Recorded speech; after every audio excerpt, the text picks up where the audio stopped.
vous prétendez que vous n'étiez pas à Radio-Canada. Une quatrième et dernière journée de procès. Il y a eu 3 tests polygraphiques. Est-ce qu'on peut connaître les résultats? Éric Salvaille déterminé à être innocenté. Il a nié en bloc les allégations du plaignant.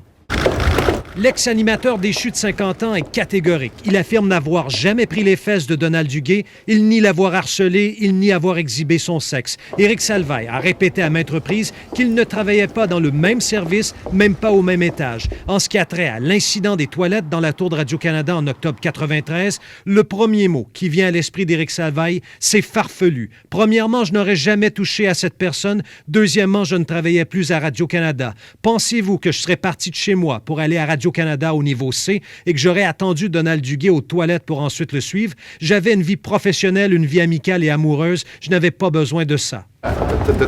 Éric Salvaille n'a pas été épargné par Maître Rivard lors du contre-interrogatoire. Elle a voulu le mettre devant des contradictions en expliquant qu'il était retourné à Radio-Canada après sa cessation d'emploi en août 93, qu'il avait même reçu des remboursements de paye en septembre, octobre et novembre et qu'il avait conservé un lien d'emploi via l'animation de foule. Enfin, Maître Rivard lui a demandé s'il avait franchi la ligne entre l'humour et le harcèlement. Il a répondu non à toutes ces questions. Et si vous approchez votre pénis de quelqu'un, est-ce une agression, demande la couronne? C'est de l'exhibitionnisme, répond Salvaille, en ajoutant qu'une agression sexuelle, c'est avec contact. Monsieur Salvaille, vous avez donné votre version des Salvaille. Vous êtes satisfait de votre témoignage? Éric Salvaille a quitté le palais de justice avec son avocat qui a complété sa preuve.